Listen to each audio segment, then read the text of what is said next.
আজকের এই অনুষ্ঠানে সম্মানিত সকল উপস্থিতিবৃন্দ, আসসালামু আলাইকুম। প্রথমেই আমি আপনাদের সকলকে, সম্পাদকবৃন্দ, সাংবাদিকবৃন্দ, সংবাদপত্রের মালিকবৃন্দ সহ বীর সাংবাদিকবৃন্দ সহ যারা উপস্থিত আছেন, প্রথমেই আপনাদের সকলকে আন্তরিকভাবে আমি ধন্যবাদ জানাতে চাই।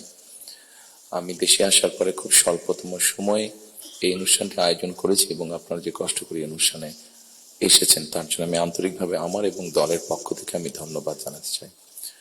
সম্মানিত উপস্থিতিবৃন্দ, যারা এখানে এই মঞ্চে এসে একটু আগে বক্তব্য রেখেছেন, তাদের সকল বক্তব্য থেকে খুব পরিষ্কারভাবে কয়েকটি জিনিস বোধহয় ফুটে উঠেছে, অর্থাৎ আগামী দিন, ফিউচার। এবং ফিউচারটাকে যদি আমরা 2-3 ভাগে ভাগ করি তাহলে একটি দেখতে পাচ্ছি, সেটি ব্যক্তি হিসাবেই হোক অথবা একজন সংবাদ কর্মী হিসাবেই হোক, আপনার স্বাধীনতা, আপনার নিরাপত্তা। আমরা আরেকটি জিনিস মনে হয় আমার চোখে যেটা পড়েছে যারা বক্তব্য রেখেছেন, সেটি হচ্ছে যে গণতান্ত্রিক বা রাজনৈতিক যে অধিকারটি মানুষের, আপনার, আমার, আমাদের সকলের, সেটির ব্যাপারে একটা কনসার্ন সকলে এক্সপ্রেস করেছেন। এবং খুব সম্ভবত একজন বক্তাই এখানে একটি কথা বলেছেন, সেটি হচ্ছে যে আগামী দিন, ফিউচারটা কেমন হবে। আমি দেশে অনেকদিন থাকতে পারিনি, কি কারণে সে প্রসঙ্গে গেলাম না, আপনাদের কম বেশি ধারণা আছে। তবে সারাক্ষণই দেশের সাথে আমার যোগাযোগ ছিল। দেশের মানুষের সাথে কি হয়েছে, এখানে মাহমুদুর রহমান সাহেব বলেছেন একটি উদাহরণ দিয়ে, ওনার প্রতি পূর্ণ সম্মান রেখে আমি বলতে চাইছি, ওনার সাথে ওনার রক্তমাখা ছবি এখনো আমার চোখের সামনে ভাসে। কাজেই ওনার সাথে কি হয়েছে আমি যেমন জানি, রুহুল আমিন গাজী সাহেবের সাথে কি হয়েছে, যেভাবে উনি মৃত্যুবরণ করেছেন জেলের মধ্যে, সেটি আমি জানি। এবং সবচেয়ে বড় বিষয় হচ্ছে আমার 60 লক্ষ নেতাকর্মী, এবং তার থেকে আরেকটি হৃদয় বিদারক আমার জন্য হচ্ছে, সেটি হচ্ছে আমার মায়ের সাথে কি হয়েছে। কাজে এই ঘটনা যদি আমরা সকলে সবগুলোকে এক করি, তাহলে যারা দেশে ছিলেন আপনারা, তারা অবশ্যই আমার থেকে একটু বেটার ভালো জানবেন। তবে আমি একদম যে জানি না বোধহয় বিষয়টি তা নয়, আমার একটি ধারণা আছে। সম্মানিত উপস্থিতিবৃন্দ, যে কথাগুলো প্রায় সকলেই বলে গিয়েছেন, এই কথাগুলো যদি আমরা আলোচনা করাই যাবে অনেকক্ষণ ধরে। আপনারা আপনাদের মূল্যবান সময় ব্যয় করে এখানে এসেছেন। আমি এই কথাগুলোর মধ্যে থেকে একটু সরে এসে কিছু কথা বলতে চাই। আমাদের সমস্যা ছিল, আমাদের সমস্যা আছে। অবশ্যই আমরা 5ই আগস্টের আগে ফিরে যেতে চাই না। আমি আমার অবস্থান থেকে যদি চিন্তা করি, আমার এক পাশে 1981 সালের একটি জানাজা, একই সাথে আমার এক পাশে 2025 সালের 31শে ডিসেম্বর একটি জানাজা, আর আমার আরেক পাশে 2024 সালের 5ই আগস্টের একটি ঘটনা। কাজে আমার মনে হয় এটি শুধু বোধহয় আমার একার জন্য নয়, যারা আমার দলের নেতা কর্মী সদস্য এবং সামগ্রিকভাবে পুরো দেশের মানুষের সামনে বোধহয় এই দুটি উদাহরণ বোধহয় সবচাইতে বাদ বিবেচনা করার জন্য সবচেয়ে ভালো উদাহরণ, যে আসলে 5ই আগস্টে ফিরে যাওয়ার কোনোই কারণ নেই আমাদের। প্রিয় উপস্থিতিবৃন্দ, হিংসা, প্রতিশোধ, প্রতিহিংসা, একটি মানুষ, একটি দল বা যেভাবে আমরা বিবেচনা করি, তার পরিণতি কি হতে পারে আমরা দেখেছি 5ই আগস্ট। এবং আমি সেজন্যই সকলকে অনুরোধ করব, দল মত নির্বিশেষে আমাদের মধ্যে মত পার্থক্য থাকবে, কিন্তু আমরা যদি চেষ্টা করি তাহলে সেই মত পার্থক্যের মধ্যে রেখে আলোচনার মাধ্যমে সেটি অনেক সমস্যার সমাধান হয়তো আমরা বের করে আনতে সক্ষম হব। কিন্তু কোনোভাবেই সেটি যাতে মত বিভেদের পর্যায়ে চলে না যায়। মত বিভেদ হলে জাতিকে বিভক্ত করে ফেললে কি হতে পারে আমরা দেখেছি। আজকে সেই জন্য অনেকের মুখে অনেক হতাশার কথা আমরা শুনি, কিন্তু তারপরেও আসার কথা হচ্ছে যে তাদের কাছে ভবিষ্যতের চিন্তাও আছে, ভবিষ্যতের পরিকল্পনা আছে। এখানে একজন বক্তা বলেছেন, পানির কথা বলেছেন, ওনার সাথে আমার কিছুদিন আগে কথা ছিল, ওনার সামনে আমি আরো বিষয় তুলে ধরেছি। আমার দেশে ফিরে আসার পরে আমি যে কবার আমার বাইরে যাওয়ার একটু বেশি সুযোগ হয়েছে, আমি সাভারে গিয়েছিলাম, আরো কয়েকটি জায়গায় গিয়েছিলাম। আমার কাছে মনে হয়েছে নতুন প্রজন্ম একটি গাইডেন্স চাইছে, নতুন প্রজন্ম একটি আশা দেখতে চাইছে। শুধু নতুন প্রজন্ম না, আমার কাছে মনে হয়েছে প্রত্যেকটি প্রজন্মই মনে হয় কিছু একটি গাইডেন্স চাইছে। আমরা যারা রাজনীতিবিদ করি আমাদের কাছে হয়তো অনেক প্রত্যাশা, সকল প্রত্যাশা হয়তো বা পূরণ করা সম্ভব নয়, কিন্তু আমরা রাজনীতিবিদরা যদি 1971 সাল, 1990 সাল, 2004-এর 24 সালের 5ই আগস্ট এই সবগুলোকে আমাদের সামনে রেখে আমরা যদি দেশের স্বাধীনতা, দেশের সার্বভৌমত্বের জন্য কাজ করি, তাহলে নিশ্চয়ই আমার কাছে মনে হয় একজন রাজনৈতিক কর্মী হিসাবে আমি দৃঢ়ভাবে বিশ্বাস করি আমরা জাতিকে একটি সঠিক ডাইরেকশনে নিয়ে যেতে সক্ষম হব। আমি জানি না এটা কতটুকু রিলেটেড, একটি ছোট্ট ঘটনা আপনাদের সামনে তুলে ধরতে চাই। আমাকে চিকিৎসার জন্য এই দেশ থেকে 2008 সালে চলে যেতে হয়েছিল যুক্তরাজ্যে। 2008 সালে যাওয়ার পরে 2010 সালে সেখানে প্রথমে একটি নির্বাচন আমি দেখেছিলাম। তো যেহেতু সেটি নির্বাচন ছিল, স্বাভাবিকভাবে রাজনৈতিক কর্মী হিসাবে আমার একটা ইন্টারেস্ট ছিল। টিভির সামনে বসে আমি ডিবেট দেখছিলাম। সেখানে দুজন নেতার মধ্যে, দুটি মেইন দলের নেতার মধ্যে, লেবার এবং কনজারভেটিভ, অনেকদিন ধরে লেবার ছিল, 2010 সালে নির্বাচনে কনজারভেটিভ আসে। তো দুই দলের দুই নেতার মধ্যে একটি আলোচনা হচ্ছিল। খুব দুঃখজনক হলো, বাংলাদেশ বাদই দিলাম, শুধু ঢাকা শহরের মধ্যেই কোনো অ্যাম্বুলেন্স সার্ভিস নেই। গত 54-55 বছরে আমরা মানুষের চিকিৎসা সেবার জন্য অ্যাম্বুলেন্স সার্ভিস গড়ে তুলতে সক্ষম হইনি। এটি খুবই দুঃখজনক ব্যাপার। তো এই অ্যাম্বুলেন্স সার্ভিস নিয়ে দুই নেতার মধ্যে তখন কথা হচ্ছিল। খুব সম্ভবত তখন, যতটুকু আমার মনে আছে, তখন এমার্জেন্সির জন্য অ্যাম্বুলেন্স সার্ভিস কল করলে 20 মিনিটের মতন সময় লাগতো আসতে অ্যাম্বুলেন্সের। একজন বলছে 20 মিনিট লাগে, এটাকে আমরা 19 মিনিট করবো। আরেকজন বলছিল যুক্তি তর্ক দিয়ে যে 20 মিনিট লাগে, এটাকে আমরা 15 মিনিটে নিয়ে আসবো। অর্থাৎ একজন 1 মিনিট কমাচ্ছে, একজন 5 মিনিট কমাচ্ছে। এই কাজটি তারা তাদের জনগণের জন্যই করতে চাইছে। আমার মনে হয় এখানে যেটা একটু আগে মাহফুজ আলম সাহেব যে পানির কথাটি বললেন, খুব সঠিকভাবে বলেছেন। ঠিক এখন যেভাবে চলছে, এইভাবে যদি চলে, আমার যতটুকু ধারণা আগামী 10 থেকে 15 বছর, হার্ডলি 20 বছর পরে ঢাকা শহরে কোনো জায়গায় থেকে পানি আমরা পাবো না। আমাদের বুড়িগঙ্গা নদী সম্পূর্ণ রকম পলিউটেড, 100% পলিউটেড। শীতলক্ষা নদী 50%-এর মতন পলিউটেড। এখন মেঘনা নদী থেকে পানি আনার চেষ্টা করা হচ্ছে, আসছে বোধ একটা প্রজেক্ট কাজ হচ্ছে, কিন্তু এটার পানি আগামী 10 থেকে 15 বছর মধ্যে পলিউটেড হয়ে যাবে।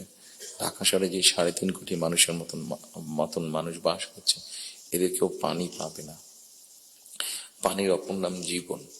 সারা দেশে যদি এই সমস্যা শুরু হয়, তাহলে বিষয়টি কত ভয়াবহ হতে পারে। আমার মনে হয় এইরকম বিষয়গুলি নিয়ে বোধহয় এখন আলোচনা হওয়া উচিত, সেটি সংসদে হোক, সেটি বিভিন্ন সেমিনারে হোক।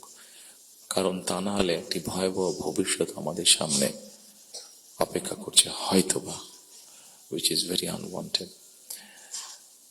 সম্মানিত উপস্থিতিবৃন্দ, একই সাথে আমরা যদি একটু খেয়াল করে দেখি, আমাদের 20 কোটির মতন মানুষ এই দেশে, এবং এই দেশে 20 কোটি মানুষের মধ্যে একটি বড় অংশ হচ্ছে তরুণ সমাজের সদস্য। এই তরুণ সমাজের সদস্যদেরকে বিভিন্ন ভাবে আমাদেরকে উপায় বের করতে হবে কিভাবে তাদের কর্মসংস্থানের ব্যবস্থা, সেটি দেশের ভিতরে হোক, সেটি দেশের বাইরে হোক।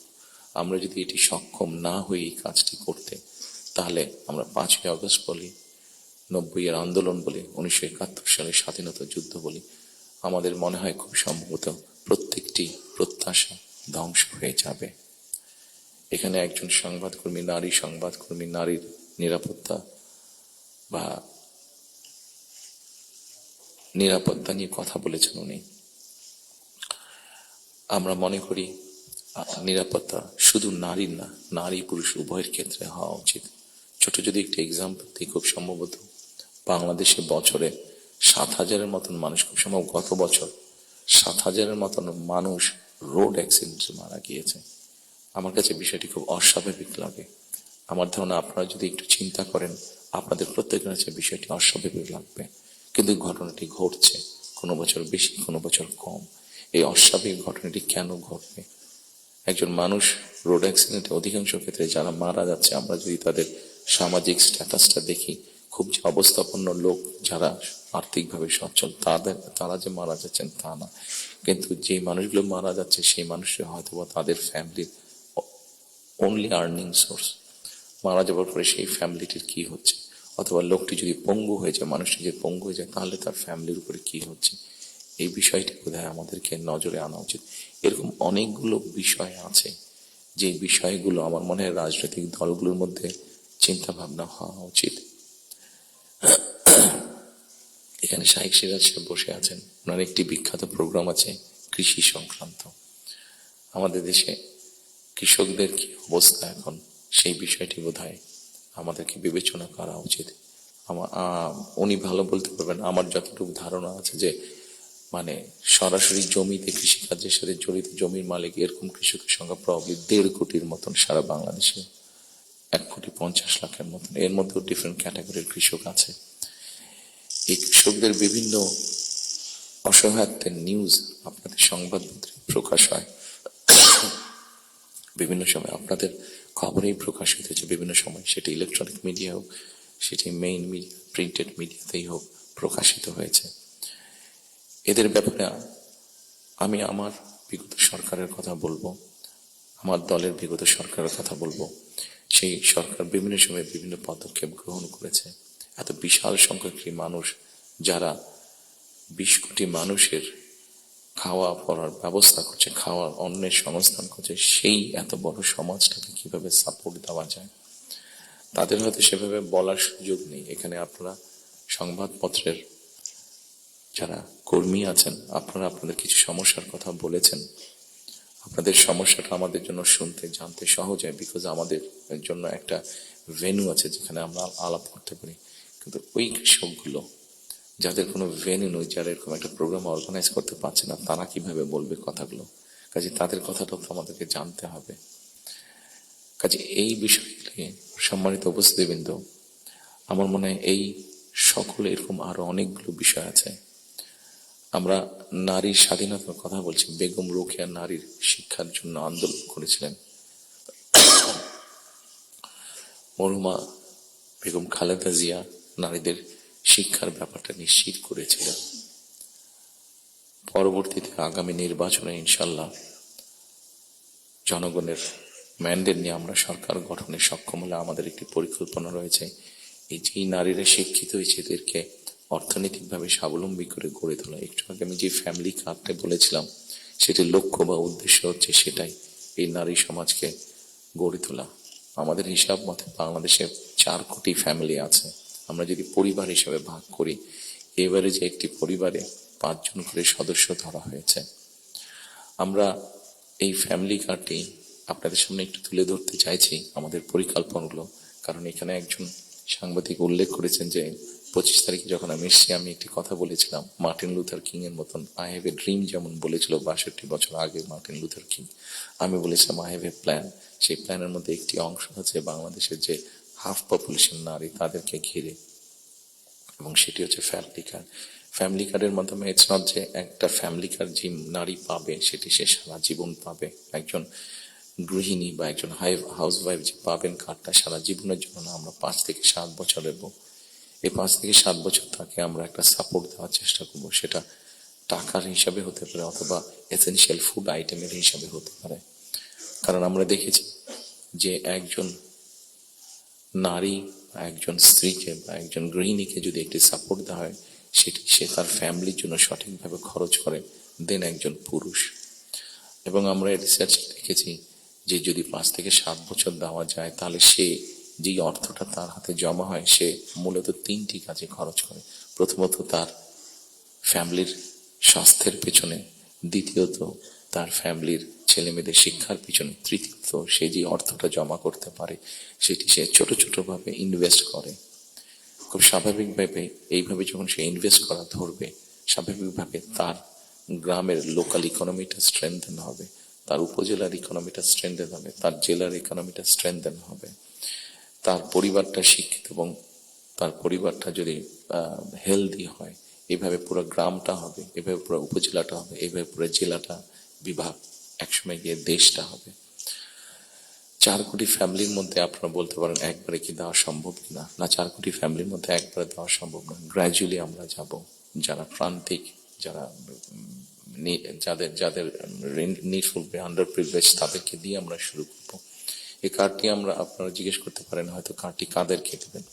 আমরা কার্ডটি জেনারেল রেখেছি, ইউনিভার্সাল রেখেছি, কারণ আমরা অতীতে দেখি যে বিভিন্ন সময় বিভিন্ন সোশ্যাল সেফটি নেটওয়ার্কের আওতায় যাদেরকে নিয়ে আসা বিভিন্ন ক্যাটাগরি করা হয় এবং সেখানে কারাপশন দেখা দেয়।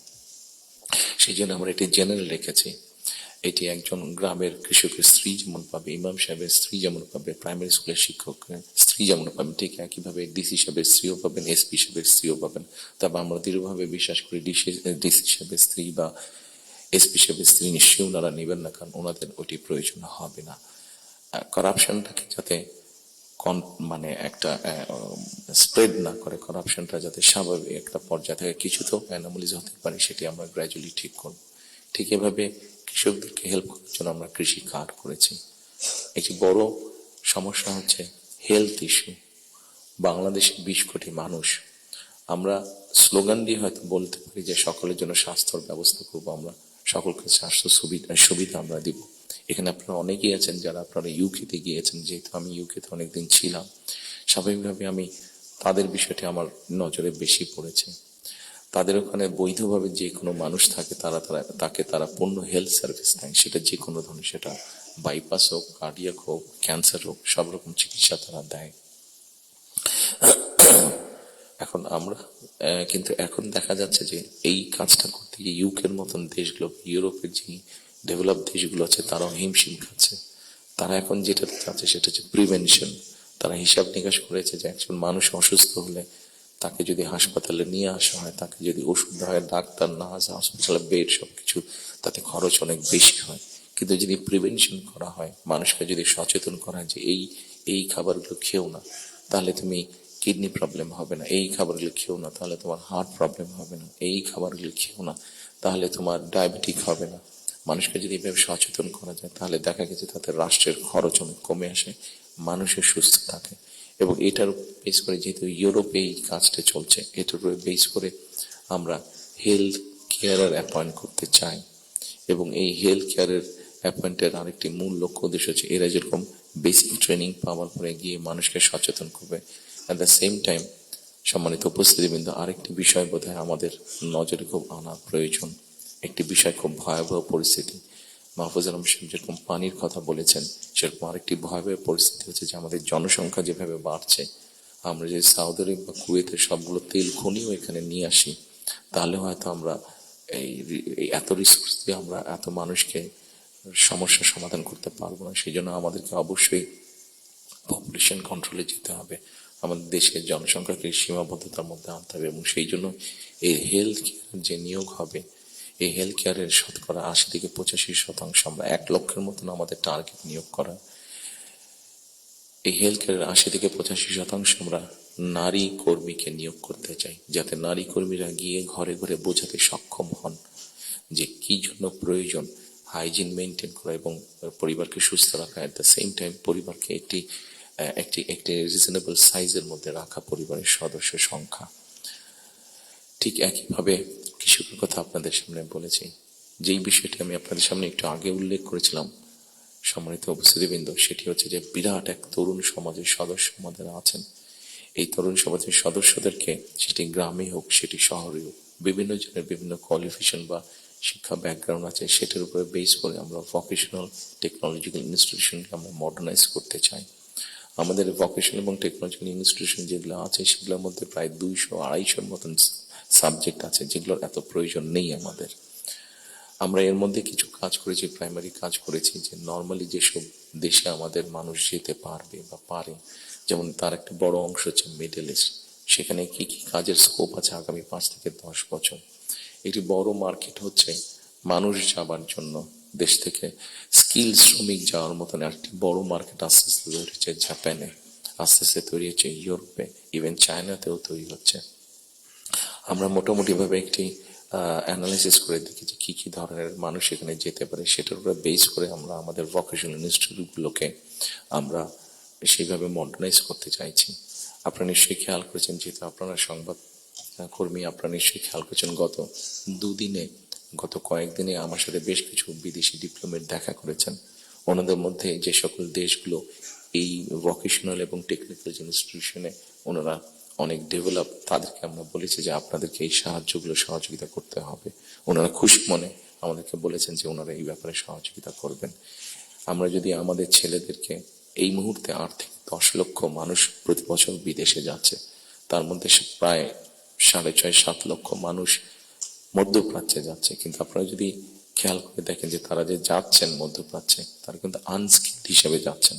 তাদেরকে যদি আমরা কিছুটা ভাষা শিখিয়ে দিতে পারি এবং সেখানে যেই কাজগুলোতে তারা যাচ্ছেন সেগুলোর ব্যাপারে মিনিমাম ট্রেনিং দিয়ে দিতে পারি, তাহলে কিন্তু গিয়ে তারা ওখানে বেটার করতে সক্ষম হবেন। ঠিক এইভাবে যদি আমরা রিসার্চ করে যদি মার্কেটগুলোকে বের করতে পারি, তাহলে দেশের বাইরে আমরা বহু সংখ্যক অ্যাকাউন্ট, যে 8 থেকে 10 লাখ, অ্যাবাউট 1 মিলিয়ন মানুষ বিদেশে যাচ্ছে, এটাকে খুব সহজে 2 থেকে 3 বছরের মধ্যে পসিবলি 1.5 to 2 মিলিয়ন করা যাবে। 15 থেকে 20 লক্ষ মানুষ করা যাবে। এবং 15 থেকে 20 লক্ষ মানুষ শুধু যাচ্ছেন না, তাদেরকে যদি ট্রেনিং এবং ল্যাঙ্গুয়েজ দিয়ে আমরা পাঠাতে পারি, তাহলে ভ্যালু অ্যাড হবে। এখন যদি কেউ $100 আর্ন করে মাসে, ইজিলি সেটা $300 নিয়ে আসতে পারবো। তাহলে বৈদেশিক মুদ্রার একটা বিশাল অংশ আমরা আনতে পারবো, যেটা দিয়ে আমরা কাজ করতে পারবো। আপনারা যেরকম বিভিন্ন বিষয় উল্লেখ করেছেন, বিভিন্ন দাবি দেওয়ার, সেই জিনিসগুলো আমরা পূরণ করতে পারবো। আমরা একটি জিনিস বিবেচনা করছি এই মুহূর্তে, এখন যদি আমরা দেখি আমাদের বৈদেশিক মুদ্রা উপার্জনের রাস্তা মূলত দুটি, একটি হচ্ছে গার্মেন্টস এবং একটি হচ্ছে আমাদের রিমিটেন্স, যেটা প্রবাসীরা পাঠিয়ে থাকেন কষ্ট করে। এইটির সংখ্যাকে আমরা বাড়াতে চাচ্ছি। আমরা একটি চিন্তা ভাবনা করেছি, এর মধ্যে নিজেদের মধ্যে আমরা আলাপ করেছি যে যে কোনো উদ্যোক্তা যদি একটি ইন্ডাস্ট্রি বা ফ্যাক্টরি সেট করেন, যেটির শতকরা 100 ভাগ পণ্য বিদেশে রফতানি হবে। যেমন কেউ যদি বলেন যে আমি কলমটি তৈরি করবো, কিন্তু এটা not for local market, absolutely for export market, তাহলে আমরা তাদেরকে বন্ডেড ফ্যাসিলিটি দেওয়ার কথা চিন্তা করছি। আমরা যদি বন্ডেড ফ্যাসিলিটিটা তাদেরকে দিতে পারি, আমাদের হিসাব বলে, আমাদের রিসার্চ বলে, তাতে এক্সপোর্টের সংখ্যা যেরকম বৃদ্ধি পাবে, তাতে উদ্যোক্তারাও খুশি হবে। এবং উদ্যোক্তারা যখন এখানে কোনো মিল কারখানা তৈরি করবেন, সেক্ষেত্রে আমরা আমাদের বহু বেকারের কর্মসংস্থান তৈরি করতে পারবো। কাজে সম্মানিত উপস্থিতির মধ্যে আমি যদি এইভাবে আপনাদের সাথে আলোচনা করি, অনেক সময় লাগবে, সময় কম, আপনার প্রত্যেকে ব্যস্ত মানুষ, প্রত্যেকে আপনাদের সময়ের মূল্য আছে। আমি আমার কিছু চিন্তা ভাবনাগুলো আপনাদের সামনে শেয়ার করলাম। আপনাদের এখানে কয়েকটি কথা খুব সম্ভবত উঠে এসছে, যতটুকু আমার মনে পড়ছে। এখানে নয়া দিগন্ত সম্পাদক সাহেব একটু আগে বলেছেন যে আমার প্ল্যানটা পরিষ্কার না। আমার মনে হয় পুরোপুরি পরিষ্কার না হলেও কিছুটা হয়তো আমি পরিষ্কার করতে সক্ষম হয়েছি। আরো কিছু প্ল্যান আছে আমাদের, যেমন কর্মসংস্থানের ক্ষেত্রে আরেকটি প্ল্যানের কথা আপনাদেরকে উল্লেখ করি। যেমন আইটি সেক্টরে আমাদের অনেক ইয়াং ছেলে মেয়ে আছে যারা আইটি সেক্টরে কাজ করছেন। আমরা স্বৈরাচারের সময় দেখেছি বাংলাদেশের বিভিন্ন জায়গায় আইটি পার্কের নামে কতগুলা বড় বড় বিল্ডিং তৈরি করা হয়েছে, কিন্তু এখনই আমি কিছু পত্রিকার পাতায় নিউজ দেখেছি, গত 2-1 বছর আগেও নিউজ দেখেছি, 2-3 বছর আগে নিউজ দেখেছি, যে পার্কগুলো অনেক ক্ষেত্রে দেখা যাচ্ছে যে অসামাজিক কাজ হচ্ছে, অথবা সেখানে কমিউনিটি সেন্টার হচ্ছে, অর্থাৎ আইটি পার্ক বলতে যাবো যে তার বিন্দু কোনো কিছুই সেখানে নেই। প্রিয় সম্মানিত উপস্থিতিবৃন্দ, আমরা এই আইটি পার্কগুলোকে একটু ডিফারেন্ট ভাবে নিয়ে আসতে চাইছি। আমাদের বিভিন্ন জায়গায় যে আইটি পার্কগুলো আছে, এই আইটি পার্কগুলোকে আমরা ওই এলাকায় যদি আমরা বের করতে পারি আমাদের তরুণ সমাজের কারা কারা আইটিতে কাজ করছেন, অনেকেই কাজ করছেন, কেউ কাজ করছেন ডাটা প্রসেসিং এ, কেউ কাজ করছেন হয়তো কোনো রকম ডিজাইনিং এ, কেউ কাজ করছেন হয়তো অনলাইন শপিং এর, শপিং মানে অনলাইন ট্রেড করছেন অনেকে। আমাদের একটা চিন্তা ভাবনা আছে যে এই মানুষগুলোকে একত্রিত করে আমরা ওই আইটি পার্কগুলোকে ফ্রি ওয়াইফাই দেবো এবং তাদেরকে ছোট ছোট স্পেস করে তাদেরকে অফিস করে দেবো। এখন হয়তো তারা হলে যারা থাকছেন, যদি স্টুডেন্ট হয়ে থাকেন হলে বিছানার উপরে কাজ করছে, তাহলে মেসে থাকলে মেসের ওই ছোট্ট কোনায় কাজ করছে, অথবা বাসায় থাকলে হয়তো বিছানার উপরে বসে কাজ করছে, অথবা ছোট্ট একটা টেবিল চেয়ার নিয়ে কাজ করছে। কিন্তু আমরা যদি তাদেরকে একটা স্পেস করে দিতে পারি তাহলে কিন্তু তারা তাদের বিজনেসটা অনেক ফ্লরিশ করতে পারবে এবং স্বাভাবিকভাবে তার বিজনেস যখন ফ্লরিশ হবে সে তখন আরো হয়তো তার মতন আরো কয়েকজনকে একসাথে নিয়ে আরো একটু বড় কোম্পানি করবে। অর্থাৎ এই সবগুলো সম্ভাবনার কথা বলছি এবং এই সম্ভাবনার কথাগুলো অবাস্তব নাই। আমরা চেষ্টা করলে এই সম্ভাবনাগুলো আমরা বাস্তব রূপ দিতে পারবো। ঠিক একইভাবে আজকাল ফেসবুকে গেলে অথবা টিকটকে গেলে আমরা দেখি আমাদের তরুণ সমাজের সদস্যরা অনেকে অনেক প্রতিভাবান, বিভিন্ন রকম কন্টেন্ট তারা মেক করছেন। এই কন্টেন্ট মেক করতে গেলে সরকারের কিছু পলিসি আছে, যে পলিসিগুলো ঠিক করতে পারলে তাদের জন্য বেটার হবে, তাদের ইনকামটা বেড়ে যাবে। ইন্টারন্যাশনাল গেটওয়ে যে আছে যেখানে কারেন্সি আসে বা যায়, এখানে কিছু সমস্যা আছে, পেপাল সহ এরকম যেগুলো আছে, আমরা এরই মধ্যে তাদের সাথে কথা বলেছি যে কিভাবে এই সমস্যাগুলো সমাধান করা যায়। অর্থাৎ যারা আমাদের অনলাইনে কাজ করবে বা কন্টেন্ট মেক করবে, এরা যে যাবে, এরা যে অ্যাড হবে, যে ইনকামটা তাতে আসবে, সেটা কিভাবে সহজে তাদের কাছে এসে পৌঁছতে পারে, এই ব্যাপারে আমরা তাদের সাথে মোটামুটি ভাবে আলাপ করেছি। ইনশাল্লাহ আমরা গভর্নমেন্ট ফর্ম করতে পারলে এই ব্যাপারটা আমরা দ্রুততার সাথে করতে তখন সক্ষম হব এই সমস্যাটার সমাধান করতে। সম্মানিত উপস্থিতিবৃন্দ, আমাদের সামনে আপনারা এখানে অনেকে উপস্থিত আছেন যাদের অনেক লম্বা অভিজ্ঞতা আছে দেশ স্বাধীনের পর থেকে। আমাদের দেশ স্বাধীনের পর থেকে অনেক উথাল পাতাল ঝড় অনেক হয়েছে রাজনৈতিক অঙ্গন থেকে অর্থনৈতিক অঙ্গনে। এখানে একজন বক্তা বলে গিয়েছেন যে সামনে আমাদের চ্যালেঞ্জ আছে। একজন রাজনৈতিক কর্মী হিসাবে আমার কাছে মনে হয় ইয়েস, সামনে আমাদের অনেক কঠিন চ্যালেঞ্জ আছে, আমাদের মধ্যে বিভিন্ন রকম মত পার্থক্য আছে। একজন রাজনৈতিক কর্মী হিসেবে আজকে আপনাদের কাছে এবং আপনাদের মাধ্যমে সকল রাজনৈতিক দলের সদস্যদের কাছে, সামগ্রিকভাবে সমাজের সকল মানুষের কাছে আমি একটি বিনীত আহ্বান রাখতে চাই যে আমাদের বিভিন্ন মত পার্থক্যগুলো নিয়ে যাতে আমরা আলোচনা করতে পারি, আলাপ করতে পারি। আমাদেরকে যে মূল্যে ডেমোক্রেটিক প্রসেস, যেটা আমরা 12 তারিখ থেকে ইনশাল্লাহ শুরু করতে যাচ্ছি। এখানে এনটিভির আমাদের ওনার নামটা আমি জি জহিরুল আলম সাহেব অনেক আগে আমার একটা ইন্টারভিউ নিয়েছিলেন। আমি ওনাকে খুব সম্ভবত ওনাকে বলেছিলাম, অথবা মতি ভাই এখানে উপস্থিত আছেন, মানব জীবনের মতি ভাই, খুব সম্ভব ওনার ইন্টারভিউতে আমি বলেছিলাম যে আমাদেরকে যে কোনো মূল্যে হোক ডেমোক্রেটিক প্রসেসটা চালু রাখতে হবে, আমাদের জবাবদিহিতাটা চালু রাখতে হবে যে কোনো মূল্যে। সেটি জাতীয় পর্যায়ে হোক, সেটি লোকাল পর্যায়ে হোক, অর্থাৎ ইউনিয়ন পরিষদ নির্বাচন, পৌরসভার নির্বাচন, লোকাল পর্যায়ে হোক, সেটা কোনো ট্রেড বডির ইলেকশন হোক। আমার ব্যক্তি যেটা বিশ্বাস, আমরা যে কোনো মূল্যে যদি এই যে জবাবদিহিতাটা, গণতান্ত্রিক প্রসেসটা যদি আমরা কন্টিনিউ করতে পারি, অনেক বেগ হয়তো আসবে, অনেক কঠিন হবে, কিন্তু একটা সার্টেন টাইম পর পর আমরা যদি গণতান্ত্রিক প্রসেসটাকে কন্টিনিউ করে যেতে পারি তাহলে নিশ্চয়ই আমরা অবস্থার পরিবর্তন ঘটাতে সক্ষম হব। এবং আরেকটি কথা, কাউকে আঘাত না করি আমি বলতে চাইছি, কোন রাজনৈতিক দলের নেতা সদস্য কাউকে আমি আঘাত করতে চাইছি না। আমি আমার চিন্তাটা শুধু ওনাদের সামনে তুলে ধরতে চাইছি যে আসুন আমরা দেশের মানুষের শিক্ষা, দেশের মানুষের স্বাস্থ্য, দেশের নারীদের অধিকার, এম্পাওয়ারমেন্ট, কর্মসংস্থান, পরিবেশ, সবকিছু মিলিয়ে এই যে বিষয়গুলো, যেটি একটি সাধারণ মানুষের জন্য প্রযোজ্য, আমরা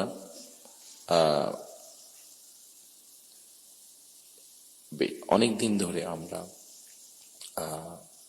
শব্দটা কি আমাদের রিফর্ম, শব্দটা মনে করতে পারি, সংস্কার, রিফর্ম, যে বিষয়গুলি নিয়ে আমরা আলোচনা করেছি, আপনারা যদি একটু খেয়াল করে দেখেন এই রিফর্মের মধ্যে আমার কাছে মনে হয়েছে যে 3টি পার্ট আছে। একটি হচ্ছে সাংবিধানিক পার্ট, একটি হচ্ছে আইনগত পার্ট, এবং আরেকটি হচ্ছে মানুষের প্রতিদিনের জীবনযাত্রা, নিরাপত্তা, তাদের সিকিউরিটি সবকিছু নিয়ে একটি পার্ট আছে। আমরা সাংবিধানিক বিষয় নিয়ে আলোচনা করেছি, আইনগত বিষয় নিয়ে আলোচনা করেছি। আমার মনে হয় মানুষের প্রতিদিনকার প্রত্যেকটি মানুষ, সকল সমাজের প্রত্যেকটি শ্রেণী পেশার মানুষ, তাদের প্রতিদিনকার যে চাওয়া পাওয়াগুলা, প্রয়োজনগুলো, সেটা নিয়ে বোধহয় আমরা আলাপ আলোচনা একটু কম করেছি।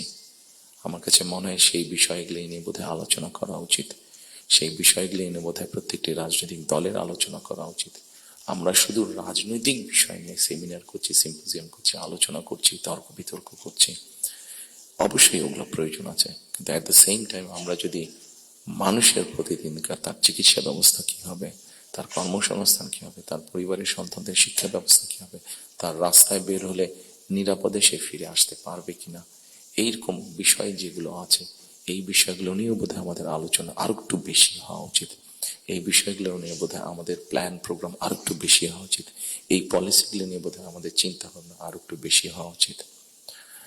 সম্মানিত উপস্থিতিবৃন্দ, সামনে নির্বাচন। আমি একটি রাজনৈতিক দলের সদস্য। স্বাভাবিকভাবেই আমরা 22 তারিখ থেকে আমাদের সকল রকম পরিকল্পনা নিয়ে জনগণের সামনে যাব। আপনারা যারা আজকে কষ্ট করে আমাদের আমন্ত্রণে এখানে এসেছেন, আবারও আপনাদেরকে আমি আমার এবং আমার দলের পক্ষ থেকে আন্তরিক ধন্যবাদ জানাতে চাই। একই সাথে আমরা ইনশাল্লাহ দেশের মানুষের সমর্থন নিয়ে সরকার গঠনে সক্ষম হলে যাতে আপনাদের কাছ থেকে এমন ধরনের আলোচনা, সমালোচনা আমরা পাই যেটা আমাদেরকে সাহায্য করবে দেশকে সামনে এগিয়ে নিয়ে যেতে। শুধু সমালোচনা করার জন্য নয়, আপনাদের কাছ থেকে এমন সমালোচনা আমরা পাই যাতে আমরা দেশের মানুষের যে সমস্যাগুলো আছে, সেই সমস্যাগুলো যাতে আমরা সমাধান করতে সক্ষম হই। আমরা সরকার গঠনে সক্ষম হলে সেই প্রত্যাশা রেখে আবার আপনাদেরকে ধন্যবাদ জানিয়ে আমার বক্তব্য শেষ করছি। আসসালামু আলাইকুম।